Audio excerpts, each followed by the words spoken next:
Olá, meus amores, tudo bem com vocês? Espero que sim. Eu tô gravando essa videoaula para a gente retomar os nossos estudos, né? Essa é a primeira semana que a gente está retornando depois do recesso. Então, vamos retomar o que já estudamos, aguardar a videoaula amanhã, né? No Centro de Mídia São Paulo. Eu recebi a programação que a aula será sobre células. Então, eu estou gravando essa aula hoje, dia 29 de abril, tentando, né, para complementar, né, tentando complementar o que vai ser trabalhado amanhã com vocês também. Depois eu converso com vocês a respeito de como acompanhar e das atividades que nós vamos fazer, ok? Bom, nosso assunto então, célula. Primeiramente, eu coloquei aqui para vocês os dois tipos celulares que nós temos. Então, nós temos o tipo celular procarionte ou procariota e o tipo celular eucarionte ou eucariota, certo? No tipo procariota, que é esse aqui, o que eu quero mostrar para vocês? A célula procarionte ela é uma célula mais simples, tá? Em termos de anatomia celular, de estrutura celular, certo? Então, ela vai ter uma parede, tá? Ou às vezes até mais um envoltório, que seria uma cápsula de proteína. Essa parede celular dos Monera, né, que são os organismos que apresentam a célula procarionte, ela não tem a mesma constituição, né, de celulose dos vegetais. Depois a gente vai ver isso, ok? Mas a célula procarionte em relação à célula eucarionte, ela é bem mais simples. E eu queria que vocês focassem em duas coisas na célula procarionte.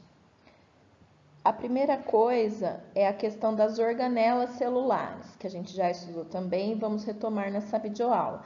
Mas olha só, o que nós temos aqui de organelas? Os ribossomos, certo? Nós temos os ribossomos no citoplasma da célula. Temos aqui está ADN, porque está, né, a sigla está em português, né? Ácido desoxirribonucleico, mas vocês conhecem mais por DNA, tá? É só uma questão de nomenclatura aí, certo?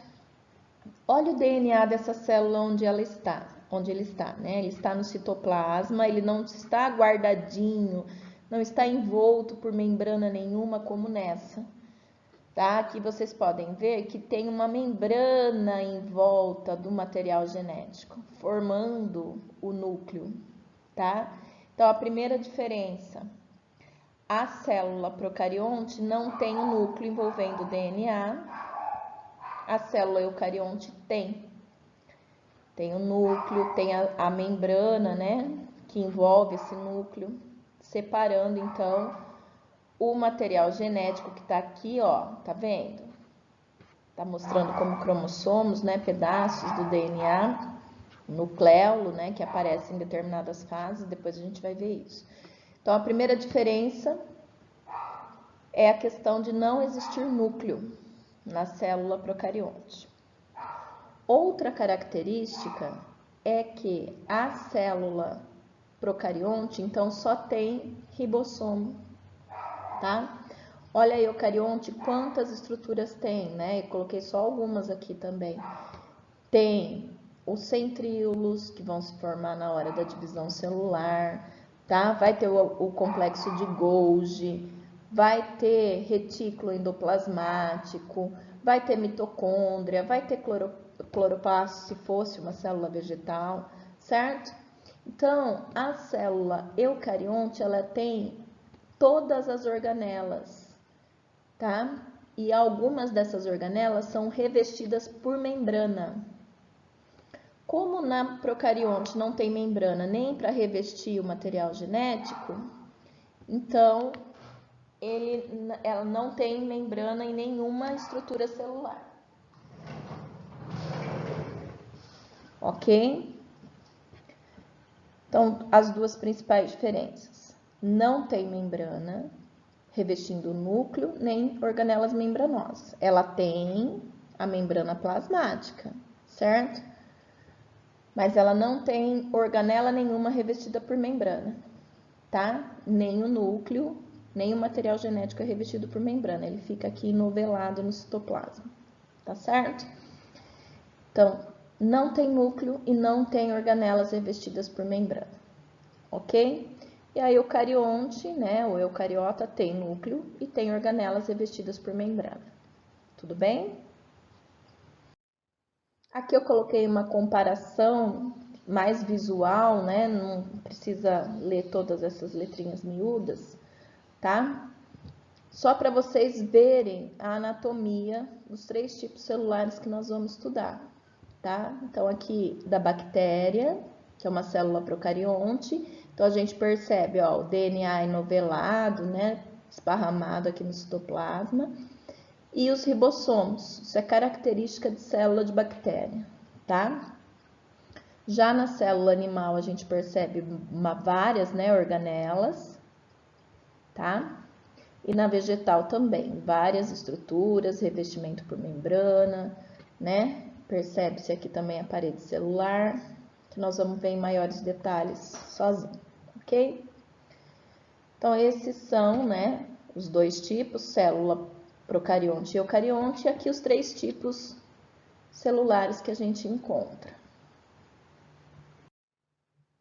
Aí a gente começou a estudar as partes da célula, né, membrana, citoplasma e núcleo, a gente começou pela membrana.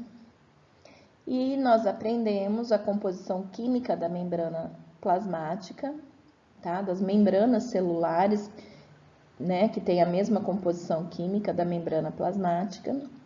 E nós vimos que ela tem uma bicamada de lipídio, né, de fosfolipídios, que está sendo mostrada aqui, ó, tá? Uma bicamada de fosfolipídios, aqui, certo? Veja que que a gente chama de cauda aqui, né? A extremidade polar e apolar, tá? Dessa bicamada lipídica. E com proteínas imersas, isso daqui é o modelo do mosaico fluido, né? Olha só, as proteínas aqui, vários tipos de proteína, tá? Proteínas de canal.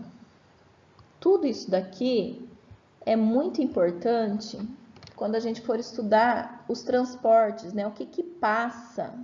Nossa, gente, desculpa, olha o risco, né?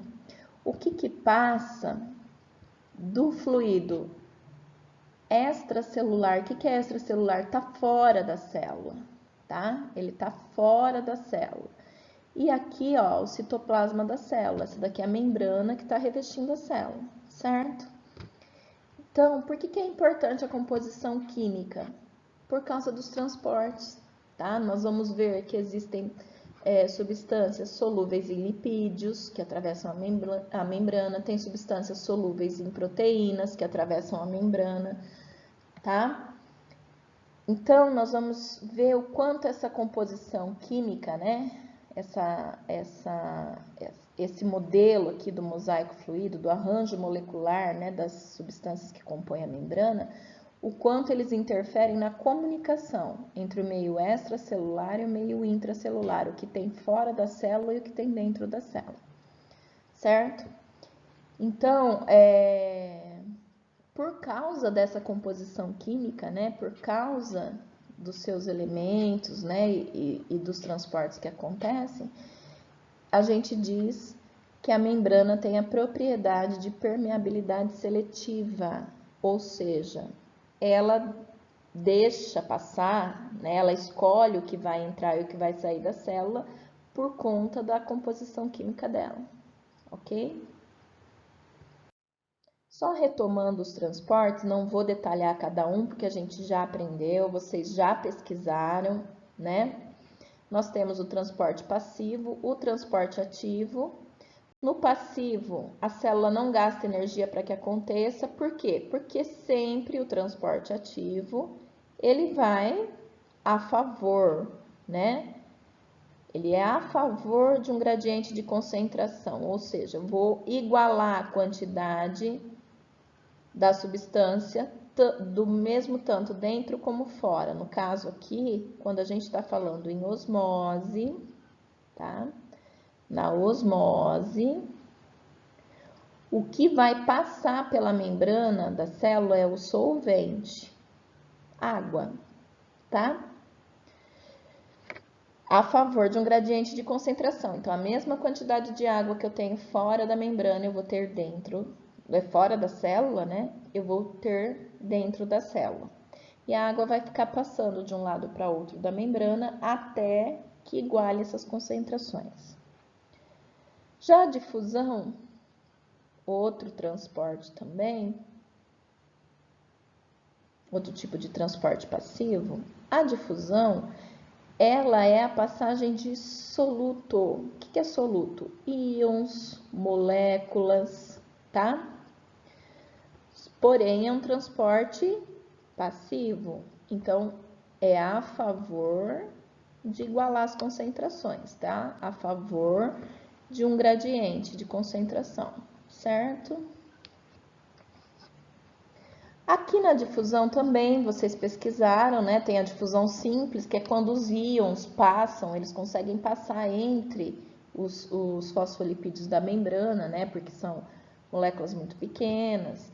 Então, quando passam os íons, a gente diz que é uma difusão simples, que não precisa de um suporte. Agora, quando a substância, né, o soluto, a molécula é maior, ou a molécula ou a substância é maior, aí eles precisam passar pelas proteínas de canal, tá? Que é aquelas que eu mostrei para vocês no slide anterior.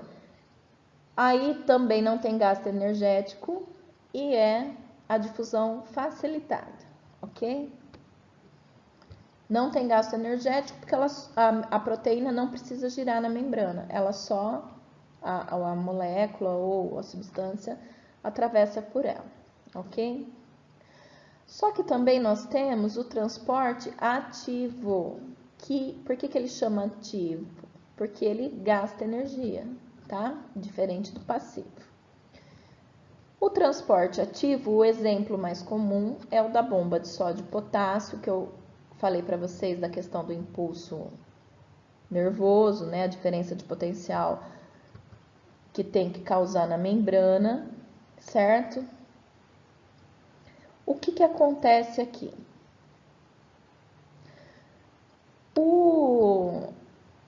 No mecanismo da bomba de sódio e potássio, a célula vai querer manter a concentração diferente, tá? Então, vai ter mais de uma substância fora da célula do que dentro, ou mais dentro do que fora, certo?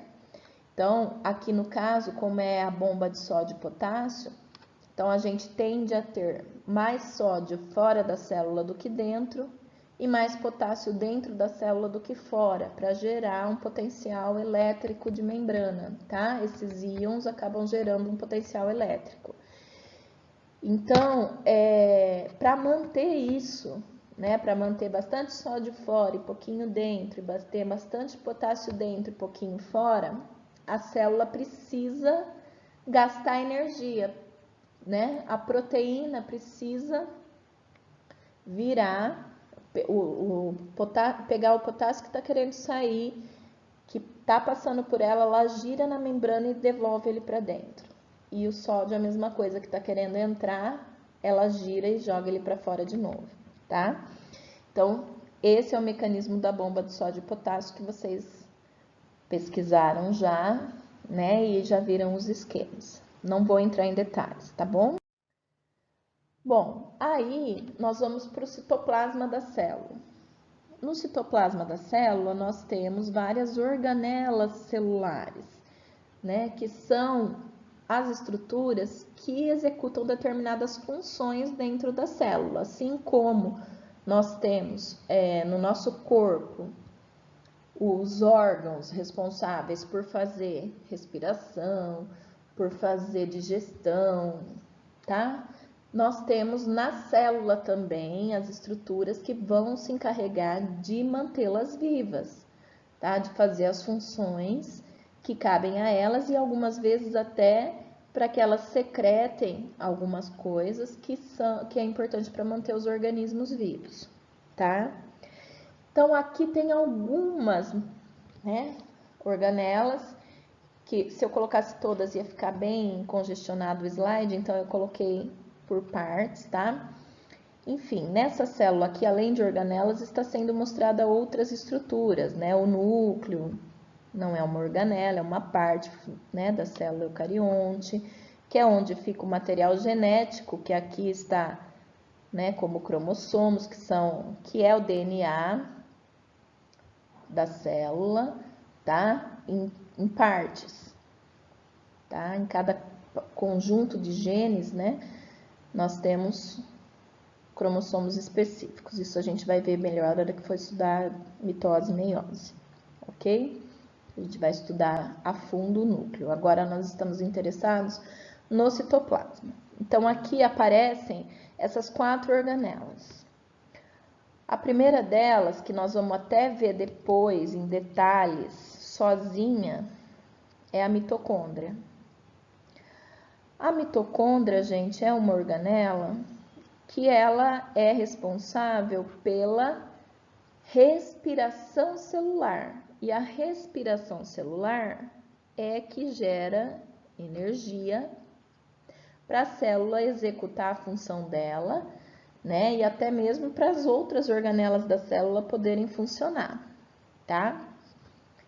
Temos aqui o retículo, que é uma rede de tubos que passam dentro da célula. O retículo, nós temos de 2 tipos que vocês devem ter pesquisado também, que eu pedi. Nós temos o retículo liso, que além da função de transportar, porque eles são microtúbulos, né? Eles ficam passando por toda a célula, tá? Eles também, eles têm outras funções, tá? Então, a função de transporte e a função de síntese de algumas substâncias, tá? Então, nós temos o retículo agranular, ou seja, sem grânulos ou liso, e temos o retículo granular ou rugoso, tá? O rugoso, ele tem ribossomos grudados nele, tá? Então, quando eu vejo o retículo com um monte de grânulo, com um monte de pontinhos, são os ribossomos grudados nele, tá? E aí a gente vai ter a função de síntese de proteína também, tá? O retículo liso é mais na síntese de lipídios. Então, os 2 tipos de retículos, eles transportam e sintetizam substâncias específicas, tá? O retículo endoplasmático granular ou rugoso vai sintetizar proteínas, né? E substâncias de base proteica, os hormônios, por exemplo, tá?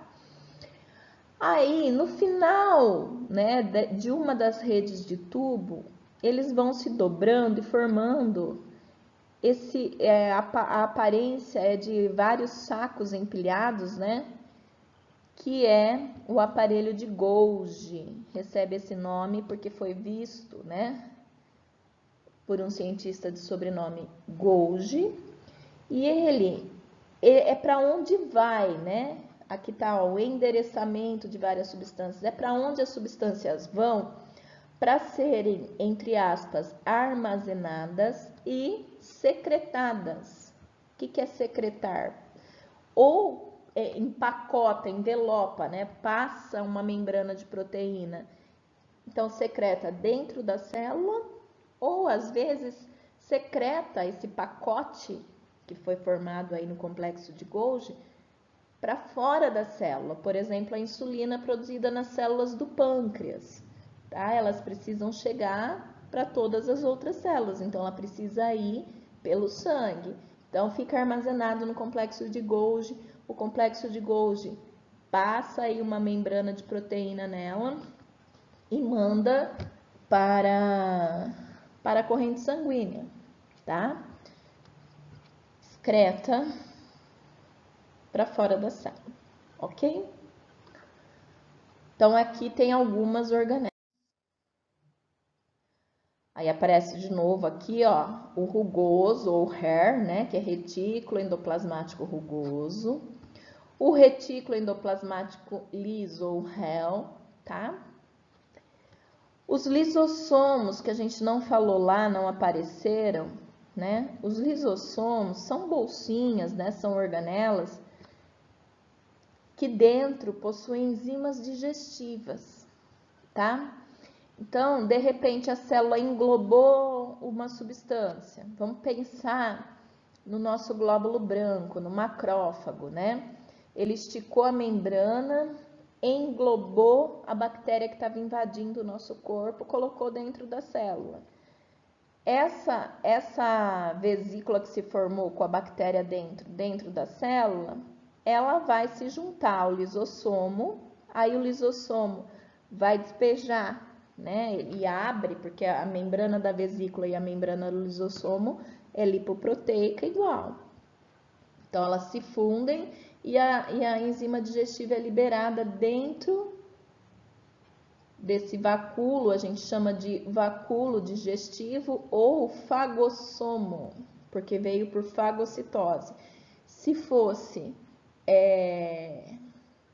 líquido que tivesse sido englobado, seria o pinossomo, porque veio por pinocitose, que vocês estudaram lá em transportes e englobamentos, tá?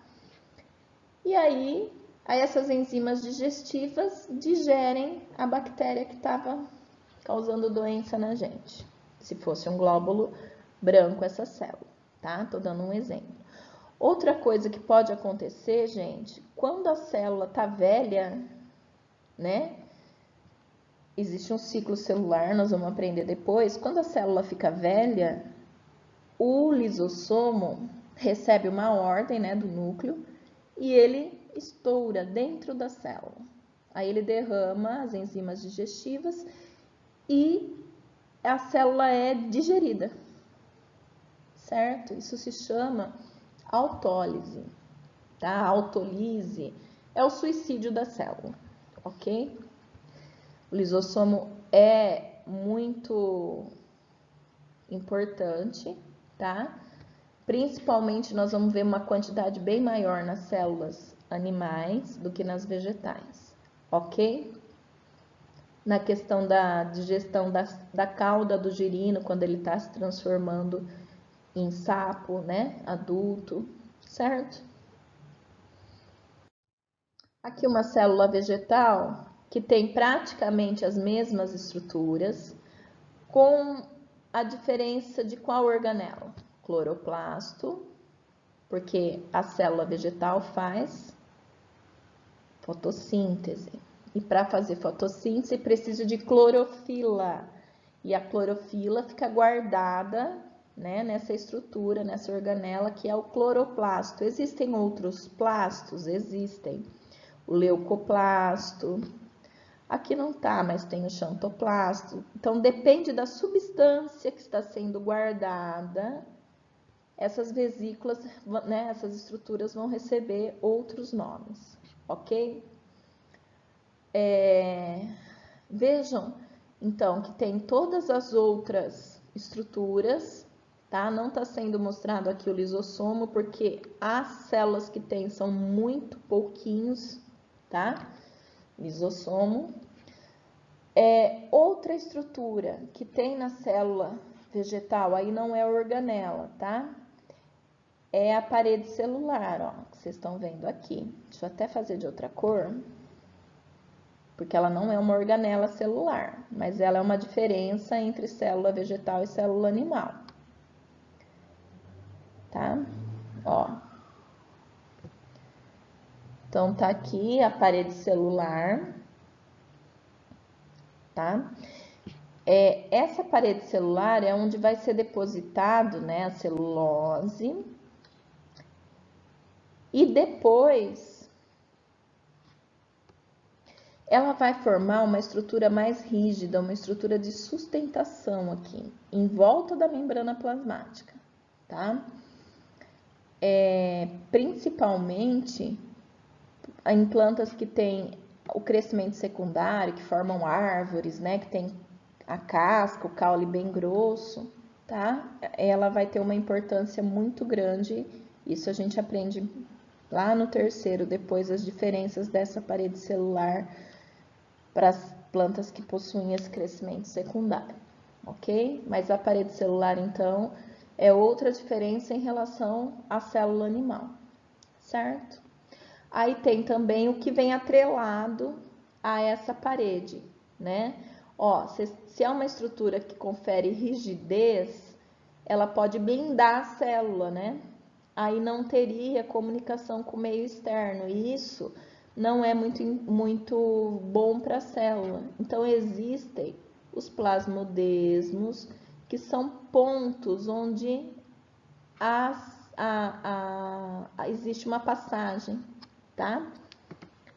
Na parede celular, para que haja comunicação com o meio externo, certo? O restante das organelas, vocês podem ver que tem, né, membrana nuclear, porque a célula tem núcleo, complexo de Golgi é igual, citoplasma, né, as duas células têm, mitocôndria. Gente, ó, mitocôndria é uma organela que as pessoas, os alunos costumam confundir, acha que célula vegetal não tem, porque célula vegetal faz fotossíntese. A célula vegetal faz fotossíntese para produzir a glicose e respira para liberar a energia que está na molécula de glicose, certo? Então, a célula vegetal tem mitocôndria normalzinha, igual a animal, ok? Retículo, vesículas revestidas por membrana e de substâncias que entraram ou saíram, complexo de Golgi para armazenamento e secreção, certo? O resto, gente, é igual. Ó, aqui, essa outra estrutura aqui é outra célula que iria se desenvolver aqui. Aqui nós estamos mostrando uma só, tá? Se a gente pegar o tecido vegetal, as células estão uma do lado da outra. E aí que precisa dessa comunicação aqui do plasmodesmo também, até para ter troca entre as duas células ou entre a célula e o meio externo, ok? Célula vegetal. Agora aqui em detalhe, ó, o cloroplasto, que quando eu coloquei para vocês estudarem a fotossíntese, né, que é a próxima matéria a gente vai entrar na questão metabólica, né, que ocorre dentro das células, a gente vai trabalhar bastante com fotossíntese e respiração, o equilíbrio desses processos e a importância disso para a natureza e para os seres vivos, tá? Então, hora que a gente for estudar a fotossíntese, nós vamos ver que existem reações químicas que vão ocorrer em determinadas partes do cloroplasto, tá? Então, vocês estão vendo aqui a membrana externa do cloroplasto, a membrana interna. Estão vendo que tem aqui um espaço entre as duas membranas, certo? O que tem dentro do cloroplasto que forma os famosos fotossistemas, né, da fotossíntese? Nós temos os tilacoides, tá? O tilacoide é uma bolsinha dessa. A gente fala que parece uma pilha de moedinhas achatadas, tá vendo? Cada moedinha ou cada bolsinha seria um tilacoide. O conjunto desse tilacoide a gente chama de grânum, tá? Grânum é o conjunto de tilacoides, uma pilha de tilacoides, certo? E tem o estroma, né, que é a matriz gelatinosa aqui em volta, tá? O lúmen é o espaço interno do tilacoide, é o que tem dentro do tilacoide. A lamela é o que tem entre um tilacoide e outro, tá? Quis mostrar aqui em detalhes, porque a hora que a gente for estudar fotossíntese, né, a fase de claro, a fase de escuro, a gente vai ver que existem reações que acontecem em partes diferentes do cloroplasto. E aqui a mitocôndria, né, que é a organela responsável pela energia da célula, que é a responsável pela respiração celular e a produção de energia da célula. Pessoal, a mitocôndria, ela tem, olha aqui a estrutura dela, ela tem a membrana externa e a membrana interna dela, né, a membrana interna dela apresenta dobras, olha aqui, tá? Ela não é reta, ela é cheia de dobrinhas, ok? Esses espaços, essas dobras, né, vão formar as cristas mitocondriais, certo? Que vocês vão ver que em um processo da respiração celular, ele é muito importante, tá? Né? Então, vocês vão ver que tem coisas que vão ocorrer no citoplasma da célula antes de entrar na mitocôndria. Vocês vão ver que vai ter coisa que vai ocorrer na matriz mitocondrial, que é esse espaço aqui, ó, dentro das dobras da membrana interna, tá? Nossa, eu tô muito bem adaptada com essa coisinha aqui. Certo? E também temos as cristas, certo? As cristas mitocondriais, que é aqui onde vão ocorrer outros processos, ok? Então, tem que guardar bem a estrutura da membrana, da mitocôndria, porque vai ter partes que vão ocorrer fora da membrana, fora da mitocôndria. Outra fase da respiração celular vai acontecer na matriz mitocondrial, que é essa substância de preenchimento aqui das dobras internas da membrana, e vai ter coisas que vão ocorrer nas cristas mitocondriais, nesse espaço aqui, tá? Uma outra coisa que eu quero que vocês se atentem na mitocôndria é a presença do DNA, tá? A mitocôndria, então, ela tem o que a gente chama de DNA mitocondrial. Ah, professora, é diferente do DNA que está no núcleo de todas as células? É, tá? E eu vou explicar para vocês por quê. Existe, né, uma teoria de que tanto a mitocôndria, ela evoluiu, né, ela está dentro da célula, mas ela era um organismo separado da célula, porque se vocês repararem, ela tem DNA e ela tem ribossomo, e ela tem as membranas. É o que ela precisa. Ela tem material genético, ela tem a organela que produz proteína, que é a base do material genético. Então, ela vai conseguir reproduzir o material genético dela. E ela tem a membrana, tá? Para isolar ela do ambiente. Então, se a gente pensar, é muito parecida a estrutura da mitocôndria com a estrutura da bactéria. Então, existe, né, uma hipótese que diz que a mitocôndria, na verdade, era uma estrutura separada da célula que surgiu, e com o passar dos milhões aí de anos, a mitocôndria acabou sendo incorporada nas células e ela se reproduz junto com a célula. Foi bom para a mitocôndria ser incorporada às células? Ótimo, porque chega nutrientes até ela não precisa gastar energia para buscar moléculas orgânicas, tá? Chega até ela e ela tem um aparato de oxidar e liberar energia dessas moléculas. Então, a mitocôndria ganhou proteção e comida. E a célula ganhou uma usina de força, uma usina de energia, certo? Então, é uma relação que a gente chama de simbiose e que é muito aceita no meio científico. Que a mitocôndria, ela foi, né, um organismo separado das células. E com o passar da evolução, ela foi incorporada às células, certo? Aí, eu falei para vocês, voltando aqui no DNA, que esse DNA, ele é diferente do DNA que nós temos nas demais células. Por quê? Só dando uma recapitulada, nós somos produto, né, da união do óvulo com o espermatozoide, certo? Nós, os outros animais, somos produto, então, da união do óvulo com o espermatozoide. Olha a estrutura do espermatozoide aqui, tá? Aqui na cabeça do espermatozoide está a parte do DNA que vai carregar a informação genética do pai, tá? A informação genética masculina.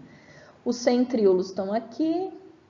Olha onde estão as mitocôndrias, nesse segmento intermediário, certo? No momento da fecundação, só entra a cabeça do espermatozoide na célula, certo? Essa cabeça entra, abre aqui e libera o núcleo, né, o material genético masculino, que se junta ao material genético feminino e começa a formar um novo indivíduo. Aqui, ó, ficou fora, então as mitocôndrias do pai ficaram para fora. Essa primeira célula só vai ter as mitocôndrias do óvulo.